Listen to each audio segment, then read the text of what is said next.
பெரிய காடு இருந்தது. அந்த காட்டிலே நிறைய மிருகங்களும் பறவைகளும் சந்தோஷமா வாழ்ந்துட்டு வந்தாங்க. அந்த காட்டுல ஒரு பெரிய யானை இருந்தது. அந்த யானை ரொம்ப பலசாலி. தன்னோட பலத்தை நினைச்சு ரொம்ப கர்வம் பிடிச்சிருந்தது. மத்த சின்ன மிருகங்களையெல்லாம் அது மதிக்கவே மாட்டாது. தன்னோட பெரிய கால்களால மிதிச்சும் தும்பிக்கையால தள்ளியும் தொந்தரவு பண்ணும். அதே காட்டுல ஒரு வயசான மூப்பன் இருந்தாரு. அவரு ரொம்ப அமைதியானவரு. எல்லார்கிட்டயும் அன்பா பேசுவாரு.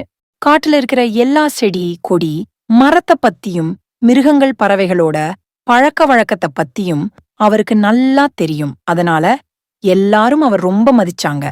ஏதாவது பிரச்சனைன்னா அவன்கிட்ட போய் ஆலோசனை கேட்பாங்க. ஒரு நாள் அந்த கர்வம் பிடிச்ச யானை வழக்கம் போல காட்டுல போயிட்டு இருந்தது. அப்போ அந்த வழியில ஒரு சின்ன முயல் குட்டி விளையாடிட்டு இருந்தது. யானை அத பார்க்காம தன்னோட பெரிய காலை வச்சு மிதிக்க போச்சு. அத தூரத்துல இருந்து பார்த்த மூப்பன் வேகமா ஓடி வந்து அந்த முயல் குட்டிய காப்பாத்திட்டாரு. ஏய் கிழவா, நீ யாரு என் வழியில குறுக்க வரதுக்கு? உனக்கு எவ்வளவு தைரியம்? கர்ஜிச்சது. மூப்பன் சிரிச்சுக்கிட்டே சொன்னாரு, யானை தம்பி, நீ ரொம்ப பலசாலிதான்.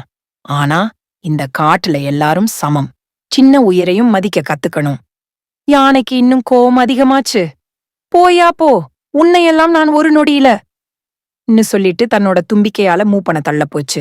ஆனா மூப்பன் ரொம்ப சாதுரியமா விலகி நின்னுட்டாரு. யானை தடுமாறி கீழே விழப்போச்சு. அப்பதான் யானைக்கு தன்னோட பலம் மட்டும் பெருசு இல்லைன்னு புரிஞ்சது. அதுக்கப்புறம் அந்த மூப்பன் யானைக்கு நிறைய நல்ல விஷயங்களை சொல்லிக் கொடுத்தாரு. எப்படி மத்தவங்கள மதிக்கணும், எப்படி பொறுமையா இருக்கணும்னு கத்துக் கொடுத்தாரு. யானையும் கொஞ்சம் கொஞ்சமா தன்னோட கர்வத்தை விட்டுட்டு மத்தவங்க கிட்ட அன்பா பழக ஆரம்பிச்சது. அந்த நாள்ல இருந்து காட்டுல எல்லாரும் சந்தோஷமா இருந்தாங்க. யானையும் மூப்பனும் நல்ல நண்பர்களா ஆயிட்டாங்க.